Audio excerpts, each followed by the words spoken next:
Историята на Иван Кожухаров е от онези, които обикновено се разказват край коледната елха, за предизвикателствата и чудесата, които ни изпраща съдбата.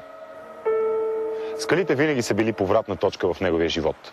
Първия път, когато решава да стане алпинист, и втория, когато при един каменен дъжд близо до връх Петит Дрю в Шамони загубва завинаги способността да се движи.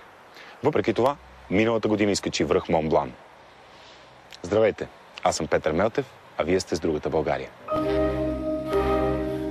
На 1 август 1990 година, заедно с приятели катерят западната стена на Петит Дрю под Мон Блан, когато към 10 часа преди обяд върху тях рухват тонове скала. Невероятен шанс е, че Иван се намира на единственото място, на което може да кацне хеликоптер. Диагнозата била, че няма да може да живее извън болнична обстановка. Иван казал: ще видим. Още тогава е бил сигурен, че с воля и усилия човек може да живее пълноценно, дори и да не е способен да тича, както преди. В района на Мон Блан катерихме. Стана срутване. Хеликоптер успя да ме пребере от стената. И се оказа, че най-близката болница адекватна е Женева. И абсолютно случайно. Това беше причината да се откажа тук. След трагедията Иван прекарва 10 месеца в болница. Разбира, че в Швейцария му се отваря нов път за развитие и остава в Женева. Живее тук с сина си Тодор вече 18 години.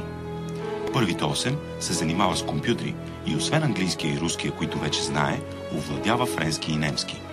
През 1997 година продължава обучението си по икономика в университета в Женева. От 2000 година работи успешно по различни икономически и финансови проекти. Казва, че ежедневието му е като на всеки човек по света. Работи, забавлява се и се бори с проблемите.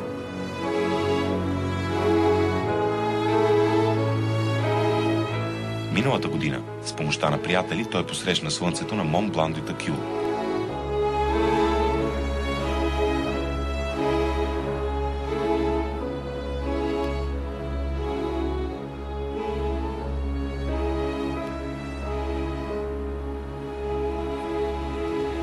Мон Блан, това е един проект, който миналата година направихме с приятели.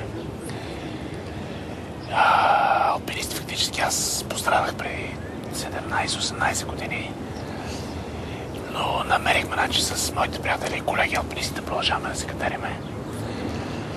И след няколко изкатерени върха Мальовица 2000 година, Вихрен 2002, изкатерихме на алпийска стена 2003 година. И фактически миналата година направих един опит да се качиме на колкото се може по-високо.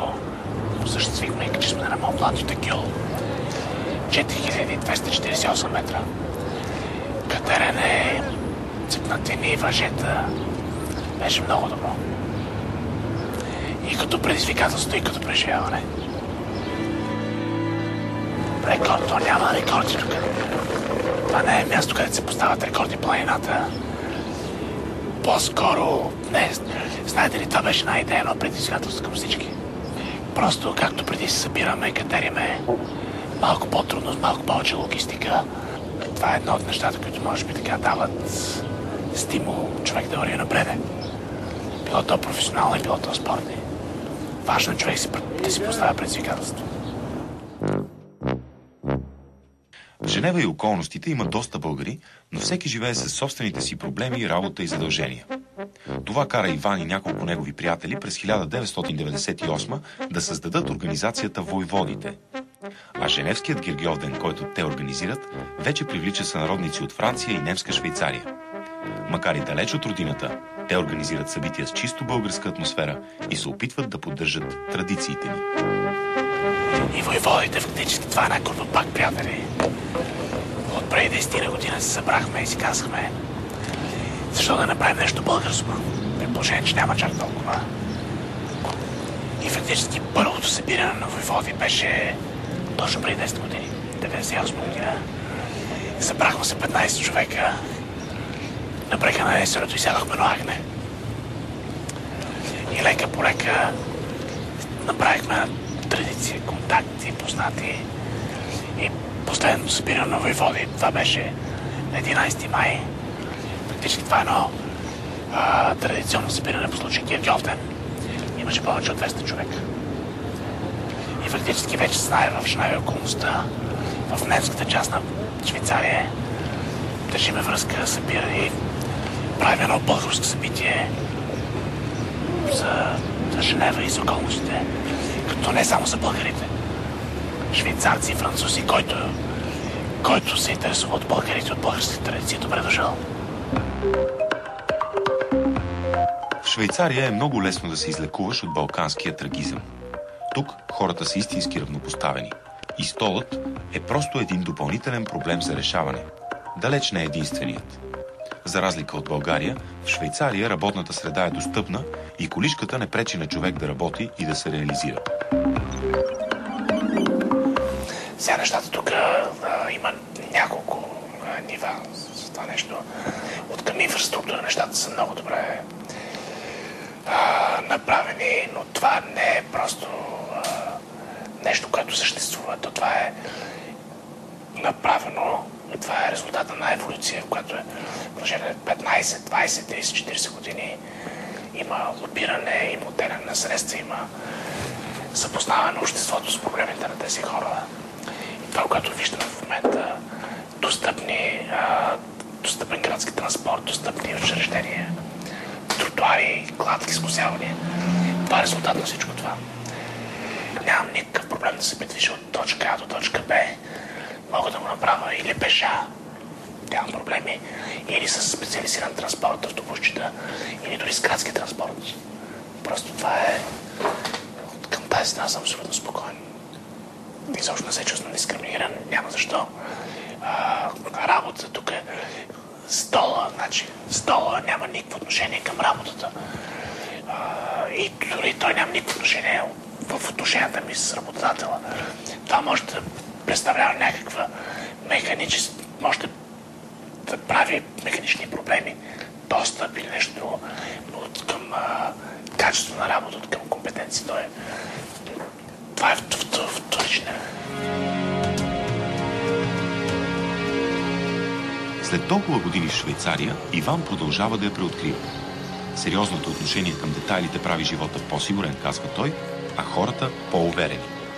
Администрацията е достъпна и работеща, а Иван има възможност да живее в жилищна сграда, изцяло пригодена за хора с специфични нужди.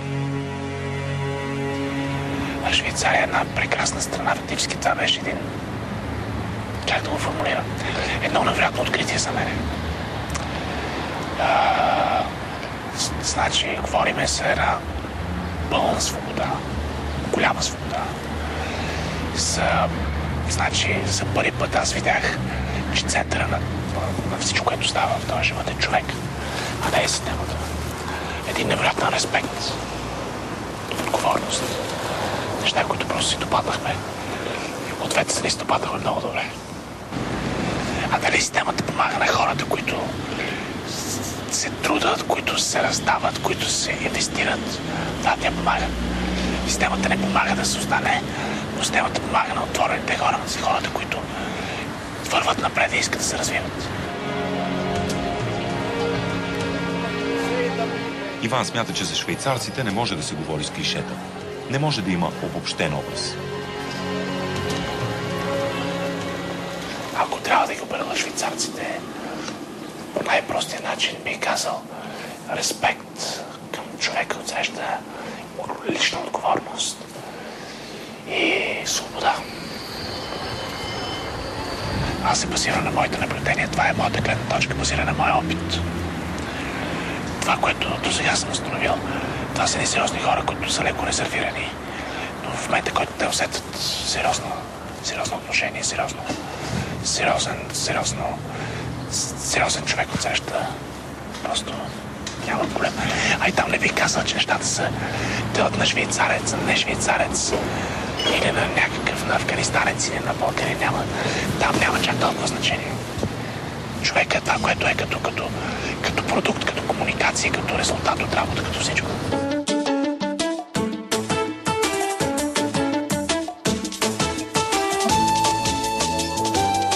Историята на Иван ще продължи и след рекламите. За съдбата, сънищата, планините и приятелите.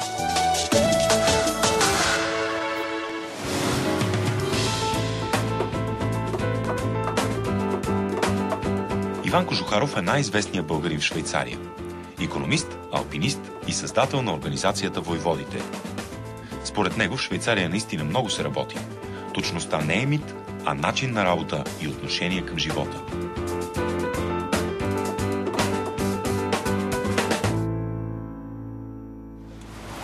С една дума е плямата на Швейцария. Влизаме тук в шаблони. Това, което казват и швейцарската крава, и швейцарския часовник, и швейцарската банка, и швейцарския шоколад, те са познати с какво навсякъде? Своето качество. Да, значи, това фактически зад това качество едно всекидневно плъскане жестоко, сериозно, отговорно на всички нива. Даже не би казал, че това е качеството, просто свобода, респект и отговорност. Това е Швейцария. Показаното, това е резултат на нещо, то не е просто така. И по-скоро те не са богати, те са богати по нашия смисъл. В момента, който престане да работи, той престава да бъде богат. Това по-скоро е предпоставка за обратен ефект, според мен, за повече отговорност, защото когато човек създаде нещо сам, той много повече милее, много повече се грижи за него.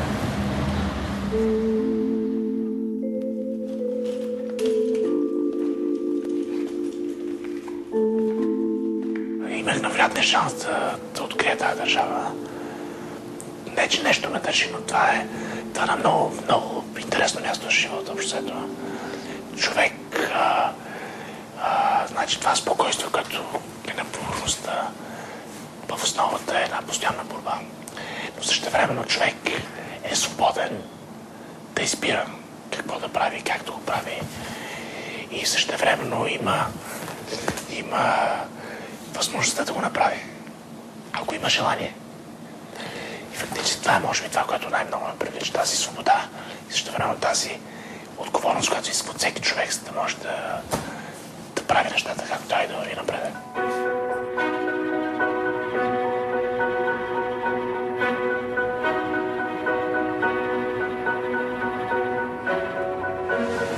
Въпреки че Иван е пострадал в планината, той продължава да се катери и никога не е оставал далеч от нея, освен по време на 10-месечния болничен престой.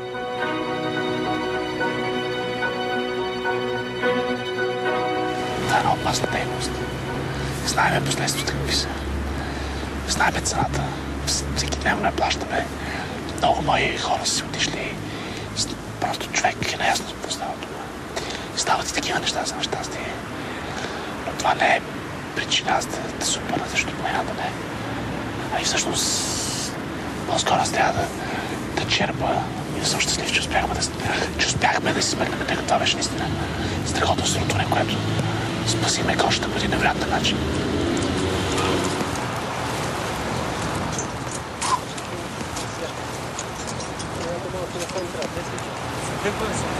Това е разликата в планините. Сега за това мога да говоря часове. Защо? Защото планините значи на френски и на български ла монтайн. Това е женски род. Ами планините са като девойките. Всяка плана си има свой час, свое излъчване. И аз съм бил на 1 милион планини навсякъде. Няма една с еднакви. И не знам каква разликата. Различно е, много различно. Специално Рила. Една ходена на Рила. Мене ме среща жестоко съдение. Не знам защо.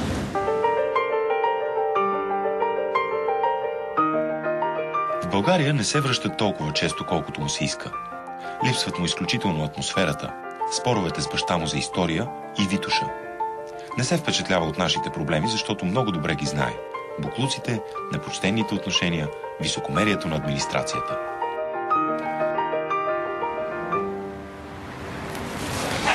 Не знам дали човек, когато губи, винаги печели.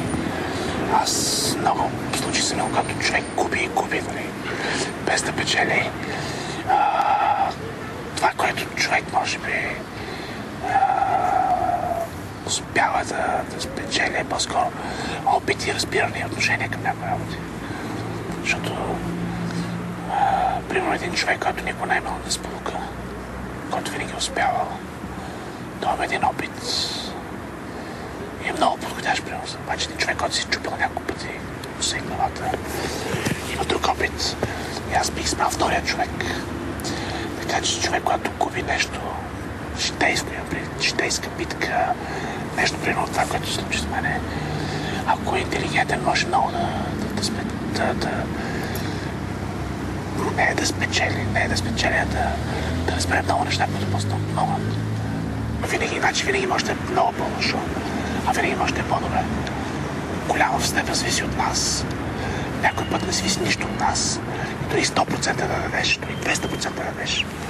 Ти си обречен на краш. Това е вече божа работа.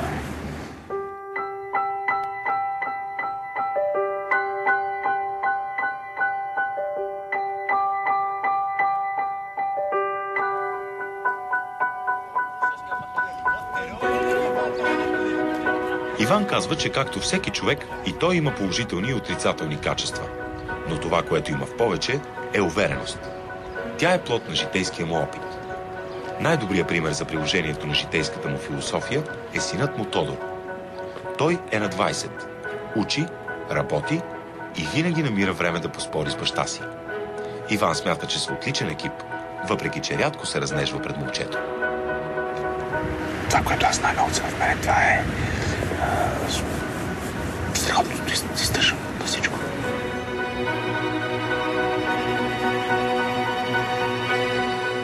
Алпинизмът е най-трудният начин да стигнеш до място, където нямаш никаква работа. Това гласи една шеговита катераческа мъдрост. Всъщност, истинската стойност на това, което правят алпинистите според Иван, се съдържа в борбата, споделените усилия и риск и най-вече онези истински човешки взаимоотношения, които се раждат в тази трудна и опасна среда. Автори на чудото са моите приятели, казва Иван. Столът е просто една подробност. Екипата от 30 души, повечето стари приятели на Иван. Има и студенти от Национална спортна академия и Техническия университет. Част от екипа е и един от гигантите в световния алпинизъм – Жан Труае. Фактът, че са изкачили даден връх, за тях не е важен.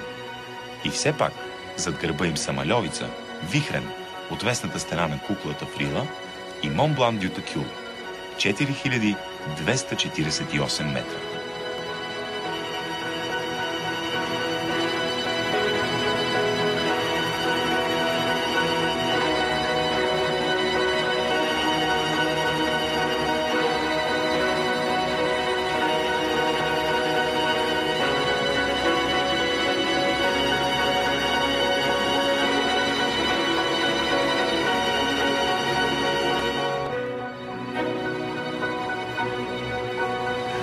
Искам да ви кажа, че екипа, това са моите приятели от планината, с които ние работиме.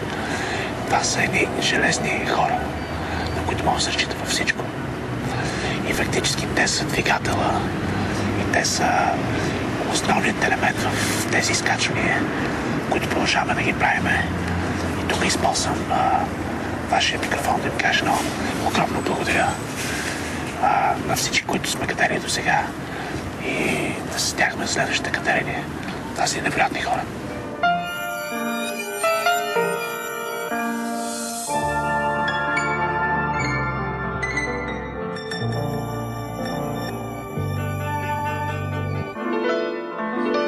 Много хиляди неща са на нас.